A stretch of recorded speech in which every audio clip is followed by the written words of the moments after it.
어제 조선일보에 이런 기사가 났습니다. 지난 정부의 탈원전 정책 후폭풍이 채권시장에 몰아치고 있다.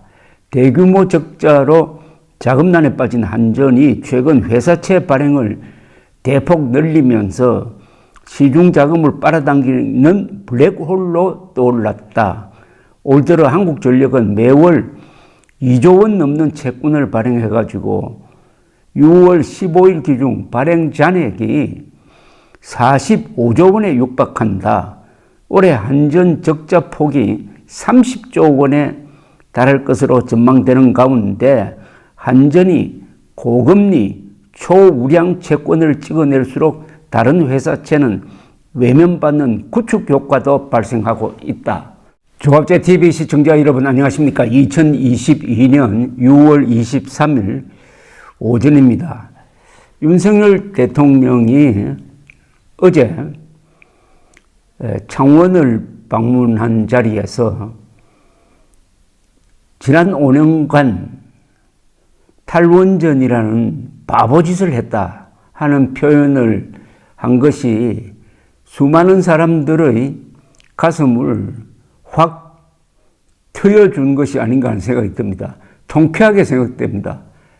역시 정치인은 현장에 가야 합니다. 거대한 원자력 산업 현장에 가본 윤석열 대통령이 이야기한 바보짓이라는 말은 순간적으로 나왔는지는 모르지만은 전국을 찌르고 있습니다. 그러면서 탈원전을 결정한 사람들이 이 산업 현장에 한 번이라도 와봤느냐? 왔으면 그런 바보짓을 안 했을 것이다 하는 취지의 이야기를 했는데 그게 바로 현장이 중요하다는 이야기입니다. 기자는 원래 현장을 쫓아다니니까 더 설명할 필요 없지만 이 정치인들 관료는 책상에 앉아가지고 이 머리를 굴려가지고 정책을 결정하는데 이게 현장에 가서 안 맞는 경우가 많습니다. 윤석열 대통령의 말대로 문재인 당시 대통령이 원자력 발전소 한번 구경한 다음에 그 무슨 판도라 상자 그런 거 말고 정책을 결정했더라면 아마 다른 결과가 나왔을 겁니다.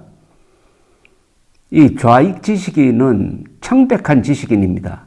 이 현장을 가지도 않고 가서도 이해가 불가능합니다. 왜냐하면 좌익 지식인들의 공통점은 법치 무시, 사실 무시, 과학 무시 아니겠습니까? 그런데 이 바보짓이란 이 말이 통쾌하면서도 한편으로는 진짜 바보들한테는 좀 인격 모독적인 생각이 듭니다. 바보는 순진한 경우가 많습니다. 이 권진규라는 유명한 조각가, 이분은 고흐처럼 사후에 높게 평가된 분인데 이분이 많은 작품을 남겼지만 당대에는 인정을 받지 못했습니다. 이분이 자살을 했는데 그 자살한 집에 가보았더니 전기를 선부는 이야기입니다. 벽에 달력이 걸려 있었답니다. 그 달력에 이런 글자가 서여져 있었다는 겁니다.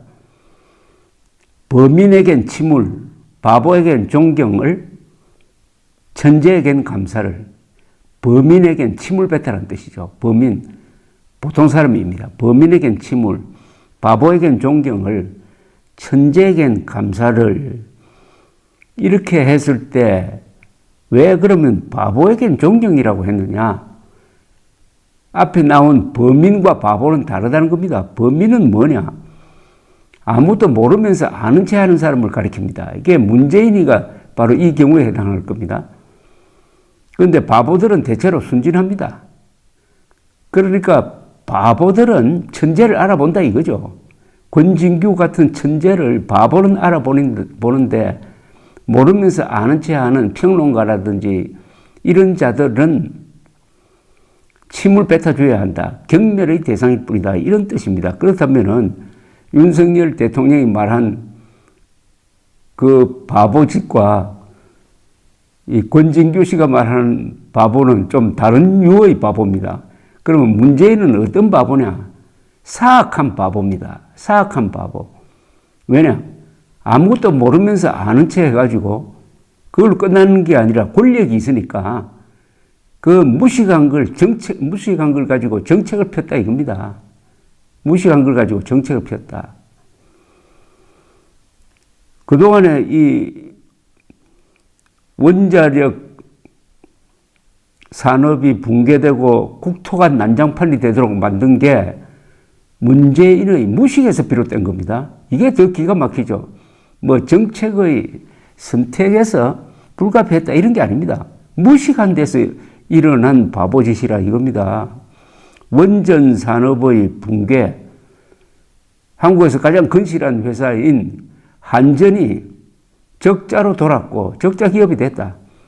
전기료 인상 요인이 많은데 이걸 정권을 가진 사람들은 전기료 인상하면은 국민 지지 이러니까 이걸 억지로 누르니까 인상 못하게 하니까 결국 한전은 회사채를 발행해서 적자를 메우고 있습니다. 화석연료, 그러니까 가스, 석탄, 석유 발전을 더 많이 할 수밖에 없잖아요. 원전 발전을 줄이면은, 그러면은 공기가 오염이 되고, 이산화탄소 더 많이 나오고, 미세먼지 더 많이 나오는 거 아닙니까? 공기 오염. 그리고 줄이는 원전만큼 태양광 발전을, 경제성도 의심스러운 태양광 발전을 전국적으로 추진하는 바람에 산림 녹화했던 거 다 망가뜨리고, 그러면서 월성 1호기를 가동할 수 있는 월성 1호기를 빨리 문 닫아가지고 국민들에게 수조 원의 손해를 끼치기 위해서 경제성 평가를 조작했다가 수사 대상이 되고, 이거 완전히 난장판입니다, 이거. 그런데 문제는 외국에 나가면은 또 한국 원자력 발전 좋다면서 원전 수출 세일즈맨식으로 이야기를 하고 이러니까 이거는 바보짓이란 말로 도저히 설명이 안 되는 거니까 저는 이걸 사악한 바보짓이다. 이렇게 앞으로 정확한 명칭을 한번 개발해야 될 것 같습니다. 바보짓 중에서도 사악한 바보짓이다. 이 앞으로 구상권 등 법적 조치를 통해서 문재인이 국민들에게 끼친 물질적 손해에 대해서는 반드시 손해배상을 받아내야 합니다. 이게 정의구현입니다.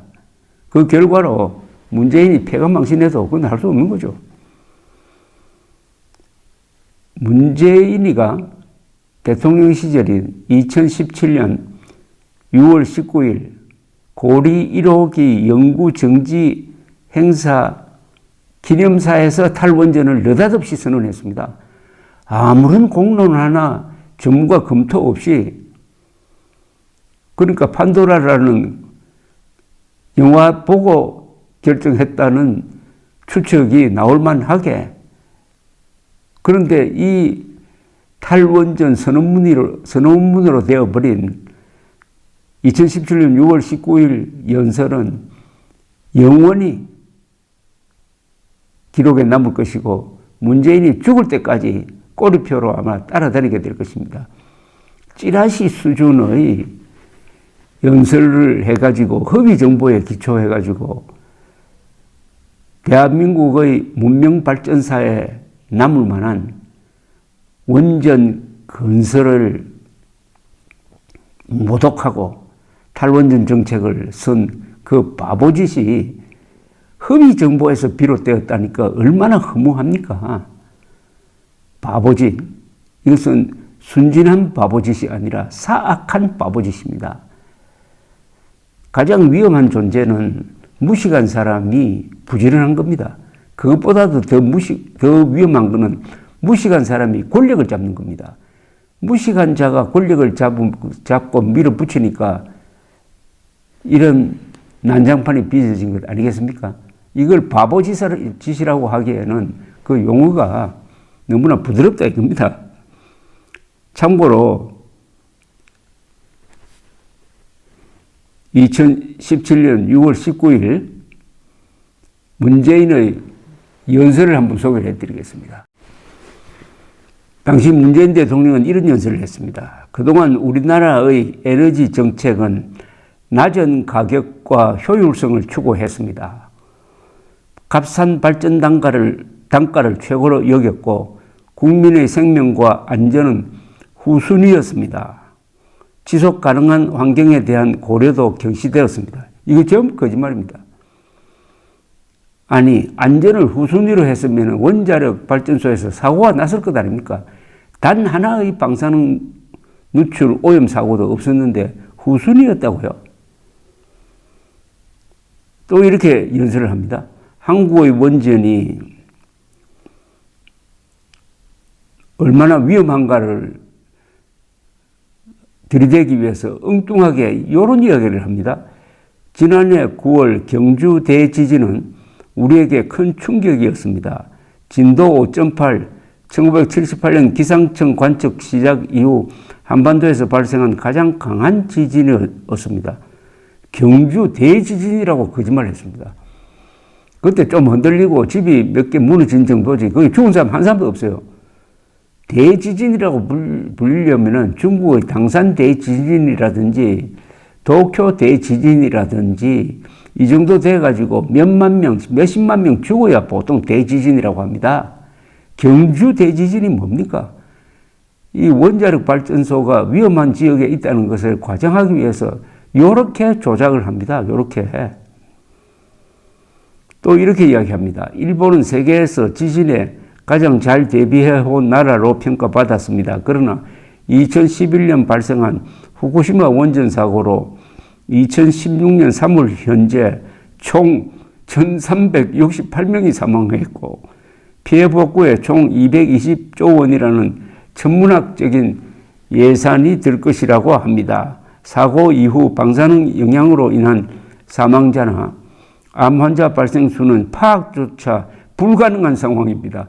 이거는 허무맹랑 정도가 아니라 이 어디서 공상소설을 쓰는 사람이 있었는데 이 사람이 연설문을 쓰는 과정에서 잘못 바꿔치기 된 거 아니냐는 생각이 듭니다.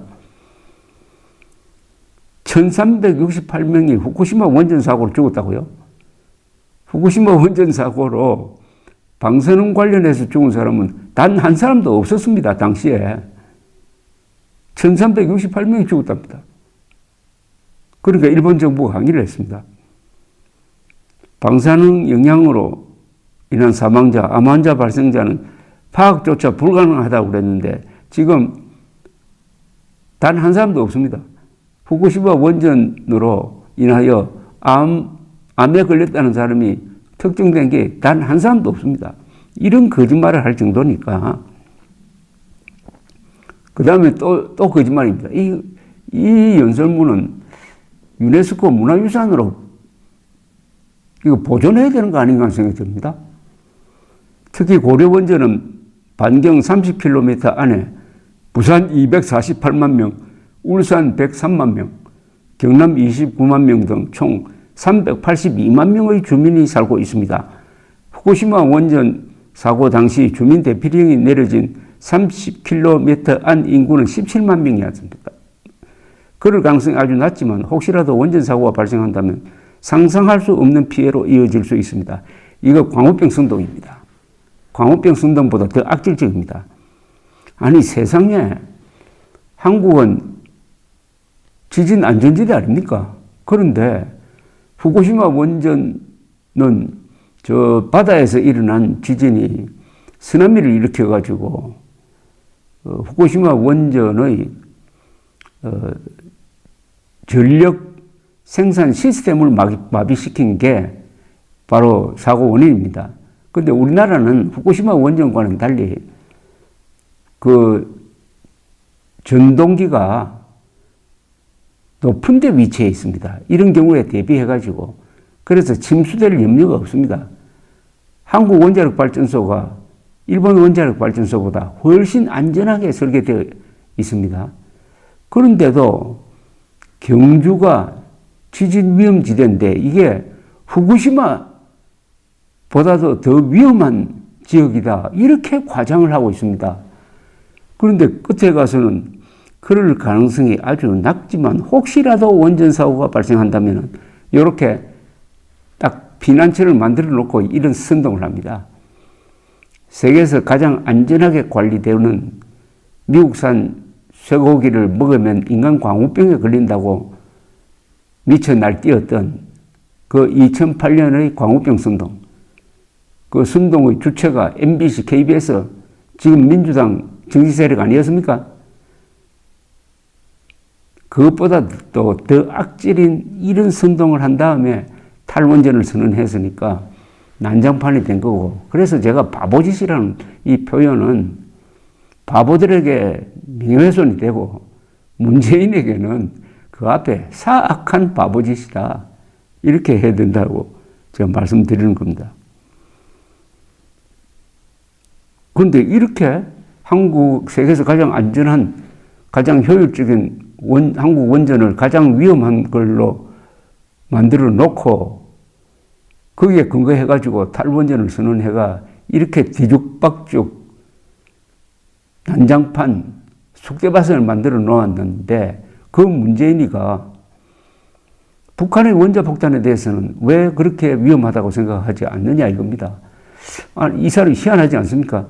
가장 안전한 원전은 위험하다고 하고 가장 위험한 북한의 원자폭탄은 위험하다고 생각 안 하는 게 분명합니다. 그 증거가 뭐냐? 5년 동안 한 번도 북한의 핵미사일 발사에 대비한 민방위 훈련을 한 적이 없습니다. 이럴 수가 있습니까? 대한민국은 원자폭탄을 맞을 가능성이 세계에서 가장 높습니다. 그러면 방공호 만들고 매월 한 번씩 핵미사일 대피 훈련을 해야 되는 것 아닙니까? 왜 안 합니까? 이거겠죠. 김정은의 원자폭탄은 위험한 게 아니다. 그러나 이승만 박정희가 발전시킨 원전은 위험하다. 이런 생각을 하고 있는 게 분명한데 왜 그런 생각을 할까요?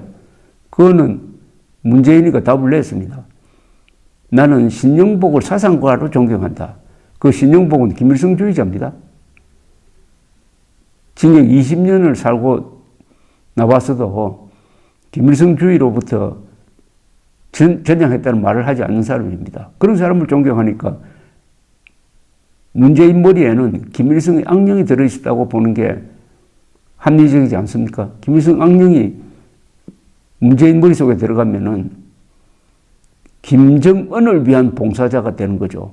김정은에게 유리한 정책을 펴게 되는 거죠. 한국의 원전을 문 닫게 하면은 앞으로 우리가 원자폭탄을 만들어야 될 경우에도 아주 여러 어려움이 생깁니다. 지금 우리는 결심만 하면 원자폭탄 만들 수 있습니다. 왜냐? 원자력 산업이라는 거대한 뒷받침이 있기 때문입니다. 그런데 그걸 없애버리면은 우리가 원자폭탄을 만들려고 해도 만들 수 없다고요. 요걸 위해서 요런 진짜 의도를 감추고 탈원전을 한 것 아니냐 하는 의심은 결코 지나친 것이 아닐 것이라고 생각을 합니다. 감사합니다.